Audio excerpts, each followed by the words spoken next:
And welcome back to the channel, guys. Tool reviews of tools I use. Got something pretty cool to show you today. I've picked up something called a Big Joey pouch. So this is a sort of replacement for a tool belt in many ways, but it can kind of be a tool belt in its own right. If you have a look at what these guys have made, it's like a kind of lightweight tool pouch that can just go on your belt. And instead of you carrying a big kind of carpenter's belt with it's made of leather, heavy, chunky, multiple pockets all on it, it's just meant to be kind of like a light and easy solution that just clips on your either your regular belt or one that you can buy from them.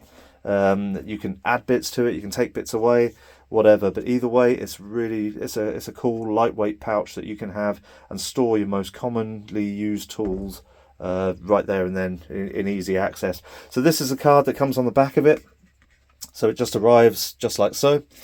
It's assembled in Idaho, USA, which is really cool. Anyone that watches my channel knows I absolutely love American made tools.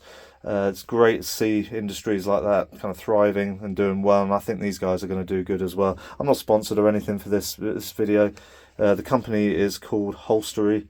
Yeah, like I say, no one's sponsoring me or anything. I love it when I get a good product that I can talk about, and this is definitely one of them. So you can hold all your tools in them. You can close it up. So once you've got your tool stored in it, you can kind of cinch this up, and if you just saw that, it just closes like that. And before you know it, it's all going to stay in there. So if you're walking around with parts, bits and pieces, screws, fittings, anything like that, this will keep them all stored nicely. If you're crawling around or whatever, they're not just going to pour out, they're nice and secure. You'll notice it's got a little black bit in the bottom. That wouldn't normally be there. That was a little addition I did myself, and I basically, as I was putting tools in and out, I realised that there's a good chance that I'm going to start wearing the bottom out pretty quickly while I'm carrying it. You see all like the sharp blades and things like that. So I got some camping mat, just one of my old camping mats, just chopped it down, and I put that in the bottom. Now the beauty of this is that it actually raises the level of the tools up just to the right height for me. But also when I drop it, it just drops in with a little bit of a spring. It doesn't feel like it's doing any damage or anything like that. Just a nice bit of protection. I put a couple of dabs of glue on the bottom of it, and yeah, just to add that little bit of protection. But I just wanted to mention that just so you don't think you're getting something different. But let's talk about the pouch itself. This is the V2. So the biggest difference that I can see is if you're looking for the V2, is it's got this black piping around the outside. It's probably constructed slightly differently because of that. But I absolutely love the way that this is made. It's got a couple of nice features in the fact that if you see this like curvature just here, sits against your leg really, really nicely. And I don't know if they've designed it like this because they haven't made any mention, but because of that piping again, it actually sits flat. And that was before I put the bit of camping mat in the bottom of it. It sits flat even just naturally by itself. You can put all your tools in it, you can carry them about. If you want to unclip it off your belt, you can just stand it there, and they're all easy to access. And I'll show you what it's like with tools in a minute, so you can see what you're up against with potentially with what you're going to carry. But yeah, that drawstring, nicely made, goes all the way through. It's got two layers, obviously the yellow interior and the exterior. Super tough, feels almost kind of weighty because it's just made with quality. The loops on the side, yeah, they're elastic loops. I think it keeps things nice and light. Me personally, I'm not really going to walk around with a whole lot on these loops, but I am going to keep my pencil on there, and it seems to work pretty well. You've got the belt loop on the back here. It's really nice, good, strong plastic. I can imagine it's just one of the really tough ones. It feels super strong. Hasn't got much flex to it or anything like that. Really, really grippy bit there. When I was wearing it on the belt, there was just no coming off because it's got this nice little kind of hook portion on it.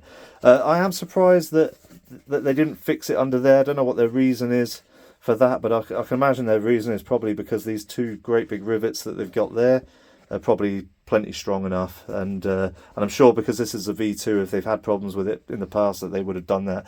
So it's probably just absolutely fine.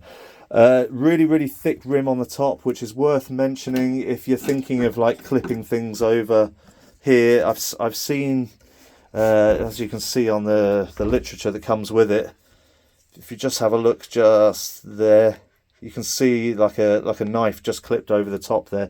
You're going to struggle in many ways to get it over because it's quite thick if it's like a clip like that.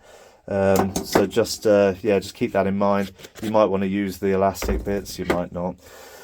But yeah, it's made really well. Let's show you with some tools what it looks like. So this is the setup that I'm using. I keep my knife in there, keep screwdrivers, just a couple, and I keep some pump pliers.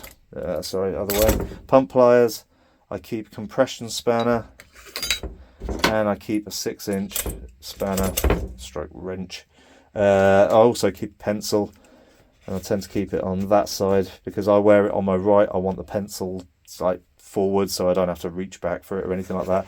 So that's what it looks like. Because I've got the little bit of camping mat, you see that it's probably raised it by about that much. So probably about, I think about 10 mil, I think this camp mat is, 10, 12 mil.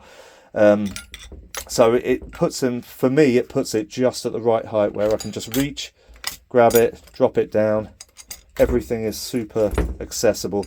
And I went for the Big Joey because what I didn't want, I could probably fit exactly the same tools in the little Joey by the looks of it.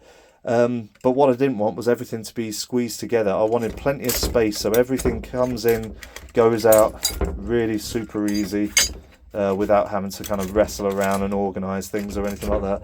And I got exactly that. So yeah, just to give you an idea, let's have a little look down there. Look how much space I've got. If I want to add more things, I can add more things, but I like the fact that this generally sits quite flat, the way I'm holding it there.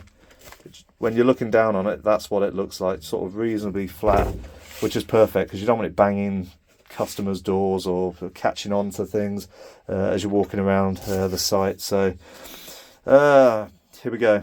Have a look at the back of it. You can see the belt that you can potentially buy if you want. You can see brackets like for attaching things to, tape measure, clips and everything like that. Me personally, I'm probably not going to go for that, but I might buy the smaller Joey just to use instead of this on certain occasions. But I absolutely love it. What a great piece of kit. Super lightweight for what it is, and will probably, it feels like it's going to last for years. So that's the Holstery Big Joey pouch. Hope you enjoyed it, guys. All the best.